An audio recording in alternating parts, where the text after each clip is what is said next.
बिस्मिल्लाहिर्रहमानिर्रहीम। हमने previous lecture में 10th पैराग्राफ तक इसकी ट्रांसलेशन कवर कर ली थी।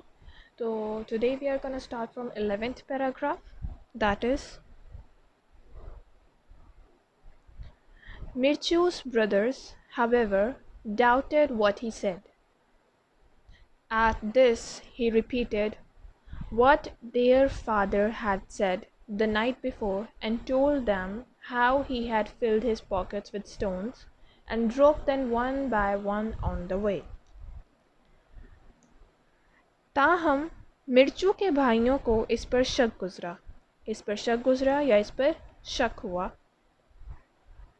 या मिर्चू के भाइयों ने मिर्चू के अल्फाजों पर शक किया। इस पर इसने वो अल्फाज दोहराए जो इसके बाप ने एक रात पहले कहे थे और इन्हें बताया कि किस तरह इसने अपनी जेबें पत्थरों से भर ली थीं और एक एक करके इन्हें रास्ते पर गिराया था। So Mirchu led his brothers through the deep forest and along the winding paths until they reached the cottage. और बस मिर्चू ने घने और गहरे जंगल में बल खाते हुए रास्तों पर अपने भाइयों की रहनुमाई की, हत्ता कि वो झोंपड़ी तक पहुंच गए। कॉटेज यानी झोंपड़ी, वाइंडिंग मतलब बल खाते हुए। Perhaps we are not going to be welcomed, Mirchu said softly. Let us wait outside the cottage for a while and see if we can hear what father and mother are talking about. शायद हमारा इस्तकबाल ना किया जाए, मिर्चू ने आहिस्ता से कहा। Going to be welcomed यानी इस्तकबाल। शायद हमारा ज़्यादा इस्तकबाल ना किया जाए, मिर्चू ने आहिस्ता से कहा।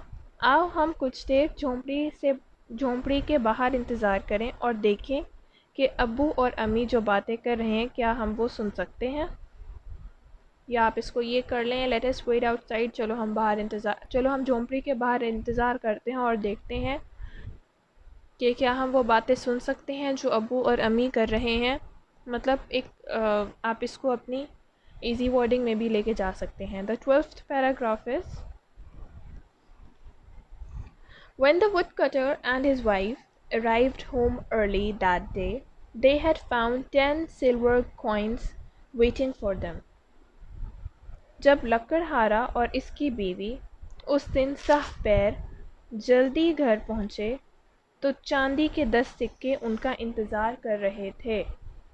Now from where these silver coins came from? This is the question. This was in payment of a debt that they had long forgotten about. ये एक कर्ज की अदायगी थी जिसको वो काफ़ी अरसे से भूल चुके थे। It is not debit, it's debt, DEBT। यहाँ बी जो है वो साइलेंट होता है। अब ये एक वो कर्जा था जिसको वो काफ़ी अरसे से, उस कर्ज की अदायगी थी जिसको वो काफ़ी अरसे से भूल चुके थे। At the sight of so much money, the woodcutter's wife wept with joy, but when she remembered that she would never see her boys again, all her joy vanished, and she began to sob. What use was that money to her now? She thought.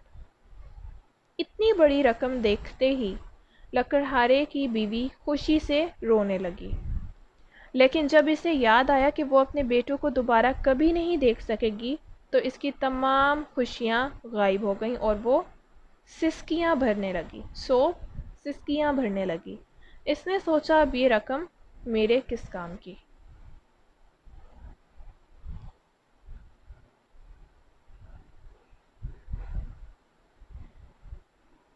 The 13th paragraph is, My sons, my poor little sons, she exclaimed sorrowfully. What would I not give to have you safely back home? Perhaps by now they might have been eaten by wolves. This was all Mirchu wanted to hear. He pushed the door open and ran to his mother. His brothers followed him too.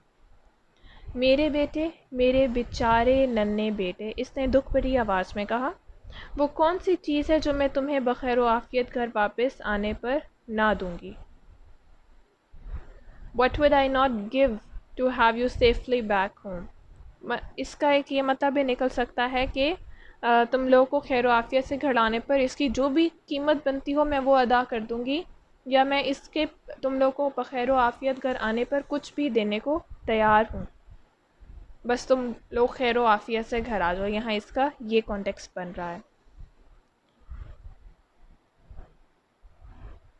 इस वक्त तक तो शायद इन्हें भेड़ियों ने खा लिया होगा।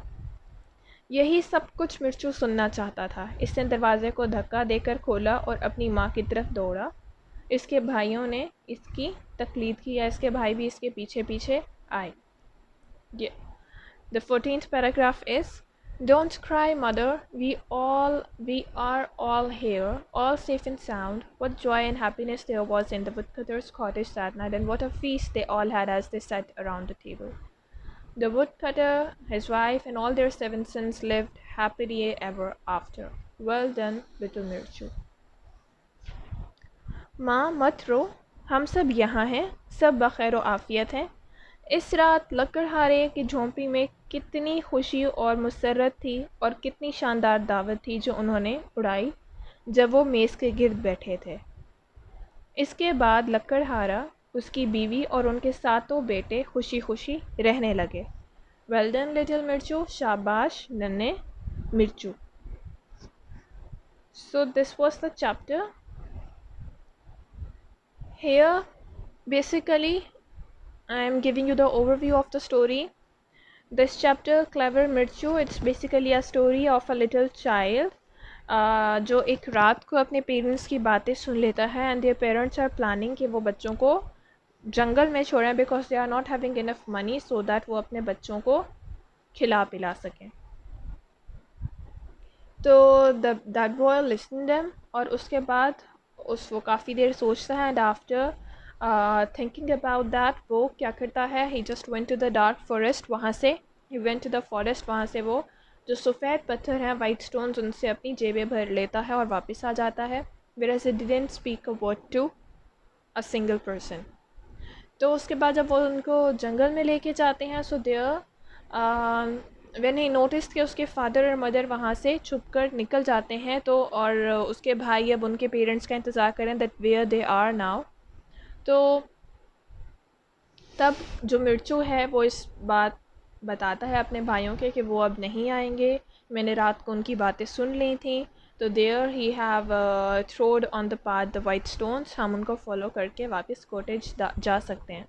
But when they reach the cottage, वहाँ उनको ये होता है कि मे बी उनको वेलकम ना किया जाए, वैराज वो पहले ठहर के बातें सुनते हैं कि आखिर उन पर गुजर क्या रही है वो जो हमें छोड़ के आए हैं।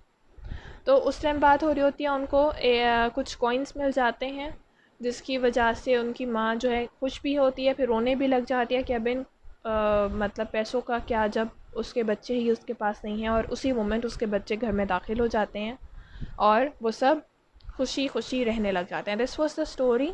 तो ये ग्लॉसरी है, आपने ये ग्लॉसरी याद करनी है। And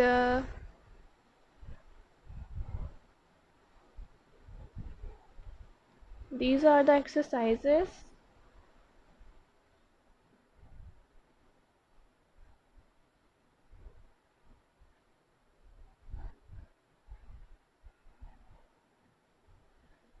so let's start. जो एक्सरसाइजेस आप खुद कर सकते हैं, एक तो दिस एक्सरसाइज, एक्सरसाइज डी, आप इसको बुक पर ही सॉल्व करेंगे। वेयर एज ये जो एक्सरसाइज सी है, इसको भी आप बुक पर सॉल्व कर सकते हैं, और एक्सरसाइज बी को भी आप बुक पर सॉल्व कर सकते हैं। इसको डिस्कस कर लेते हैं। The children were dash so fast. जब आप इसको चैप्टर को दोबारा पढ़ेंगे तो आपको ये सारे वर्ड्स आप इसको जैसे आपने ब्लैंक्स में पुट करने हैं। और इसके अलावा ये जो दूसरी है, आपने जो करेक्ट आंसर है उसको टिक करने। The children will our always hungry. Hungry means without food. The youngest son gave the utmost anxiety to his parents. Anxiety here means obviously, आपको इसका पता होगा, हमने इसको डिस्कस किया है। जिस वर्ड में आपको प्रॉब्लम होगी, I am not telling you all of the answers because I want you to search it by your own. Anxiety का आपको यहाँ मतलब मिल जाएगा, आप इसको ईजीली कर लेंगे एक्सरसाइज बी को।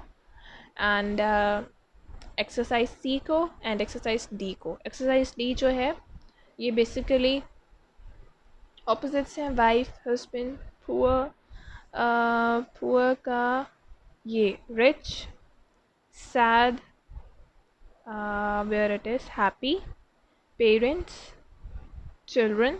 तो आप इसको आराम से कर सकते हैं। आफ्टर दैट हमारा कैरेक्टर स्केच आ रहा है and we have to identify the elements. और ये जो है ये हमारी थोड़ी डायलॉग्स हैं और डिफ्थोंग है। तो ये हमारी थोड़ी मतलब एक्सप्लेनिंग एक्सरसाइज है। तो हम क्वेश्चन आंसर को एक दफ़ा रिव्यू कर लेते हैं।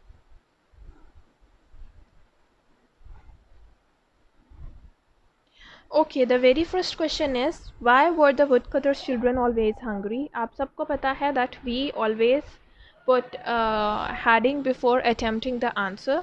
तो इसका जो है आप इसको वुडकटर्स चिल्ड्रन की हैडिंग दे देंगे या आप इसको हंगर की हैडिंग दे सकते हैं। कुछ भी रेलेवेंट टू द क्वेश्चन आप कोई भी हैडिंग बना लेंगे ना। Why were the woodcutter's children always hungry. We all know that के उनके बच्चे क्यों हमेशा भूखे रहते थे, क्योंकि this was their growing age और ग्रोइंग एज में उनको ज़्यादा भूख लगती थी। वेयरएज उनके पेरेंट्स के पास इतने पैसे नहीं थे कि उनको खिला सकते। Woodcutter's children were always hungry because they were going, they had very little to eat. Simple इसका आप अटेम्प्ट करेंगे। Who gave the utmost anxiety to his parents. So utmost anxiety कौन सा बच्चा दे रहा था, you have to name the child. Mirchu, इसकी भी आप प्रॉपर हेडिंग देंगे। Who give the utmost anxiety की आप हेडिंग दे देंगे और आप इसको अटैम्प्ट कर लेंगे। Why was the youngest son called Mirchu. आप इधर मिर्चू की हेडिंग देंगे और आप यहाँ रीज़न बताएंगे कि वो मिर्चू क्यों कहता था। हमने इसको चैप्टर में ही पढ़ा है। When he was born he was just of the size of paper. आप इसको चैप्टर से देख सकते हैं। He was the size of a paper when he was born, that is why, that is the only reason he was known as Mirchu. He was called Mirchu. What did the mother wish when she was so full of sorrow? अब जब उनके पास खाने को कुछ नहीं था तो उसकी विश क्या थी कि मेरे काश 3 बच्चे होते ताकि हमें इस तरह के दिन ना देखने पड़ते। She just wished that she had only 3 children instead of 7 because 7 को देखना, उनको खिलाना उनके लिए काफ़ी मुश्किल था। Why did Mirchu fill his pockets? Sorry. What did Mirchu fill his pockets with? He filled his pockets with white stones. आप pockets की heading दे सकते हैं या आप white stones की heading दे सकते हैं, कुछ भी। What did Mirchu's mother tell him in the morning? अब ये आपको chapter से ही मिल जाएगा that she told her children that they are going with the father to collect woods because they are not having enough money so that they can buy food and that's all. ये आपको मिल जाएगा, text से ही मिल जाएगा। You can attempt it by your own. Why did the boys forget their hunger. For either the boys became very excited obviously when they heard that they were going to the forest। तो वो काफ़ी excited हो गए थे ये सुनकर that they were going to the forest and they forgot their hunger। Why did the boys begin to weep bitterly? आप अब यहाँ weep bitterly की हेडिंग दे सकते हैं। तो ऑब्वियसली वो क्यों रोने लग गए थे, बिकॉज उनको काफ़ी देर हो गई थी, वो अपने पेरेंट्स को नहीं ढूंढ पा रहे थे and they felt frightened and they began to weep bitterly. When the boys did not find their parents, when the boys did not able to find their parents, they felt frightened, they began to weep bitterly। सब कुछ line by line आपको text में से मिल जाएगा and your work is to read it carefully and find out the answers. मैं आपको just hints दे रही हूँ। Why did they have a feast in the woodcutter's cottage? Okay, now they all were happy to gain those silver coins and being rich and being safe and sound. So they had a feast in woodcutter's small cottage। Simple feast की heading आप दे देंगे या silver coins की आप heading दे सकते हैं, जो भी आपको relevant लगे। उसके बाद ये जो हमारी थोड़ी एक्सरसाइजेस हैं जिसमें हमने कैरेक्टर स्केच करना है और हमने स्टोरी लिखनी है, उसके एलिमेंट्स आइडेंटिफाई करने और वो बताने हैं। ये हम इंशाल्लाह नेक्स्ट लेक्चर में करेंगे। Up till now it's over. अब आपने क्या करना है, एक्सरसाइज ए अपनी नोट्स पे करनी है, इंग्लिश नोट्स पे करनी है, आपने ग्लॉसरी याद करनी है। इसके अलावा exercise B C and D आपने बुक पे करनी है। तो thank you so very much, take care, अल्लाह हाफिज़।